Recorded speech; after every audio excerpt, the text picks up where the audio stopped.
Well, here we are the last couple of days of 2019. So this week on Dateline Schools, we're going to pause and take a look back educationally at the year 2019 and see what's going to come up ahead for the new decade 2020.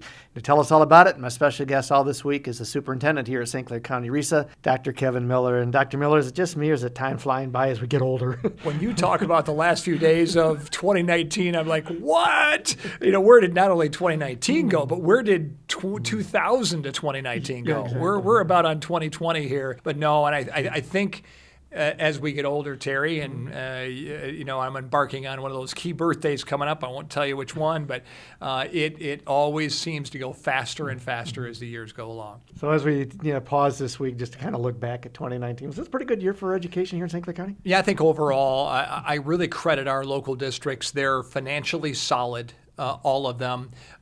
East China is working through a process and getting a bond passed, and for long-term viability, I think they really need to do something.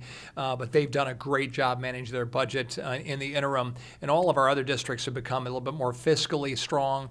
5 of our 7 districts have branched into a program called Project Lead the Way, which I think is just a terrific investigatory type program of math and science and investigation. So I think our districts have focused on early literacy. Those are the things that we really together as a cooperative wanted to get to, was to focus on those things. And I think they've done a great job in 2019. And I think, too, we've talked about, especially 2018, 2017, and 2019, the STEAM curriculum. And that's really taken off, too, in our county, hasn't it? It really has. And I think the newer schools obviously have a bigger advantage. And so the STEAM labs that Port Huron schools put in, for instance, tremendous learning facilities. And I think they're changing the way students learn, too. And I think that's a big deal in Port Huron schools. As you look back at 2019, though, what do you see as some of the biggest success stories here educationally in our area? Well, I think that the collaboration between our districts is as strong as it's ever been.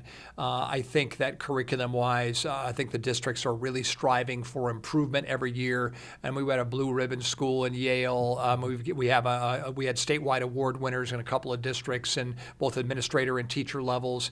Really proud of what's happening here in St. Clair County. I can honestly say that if somebody's moving from outside the area, inside the area, and going to our local schools, they're going to get a good education. We'll be back with more tomorrow. For Dateline Schools, I'm Terry Harrington.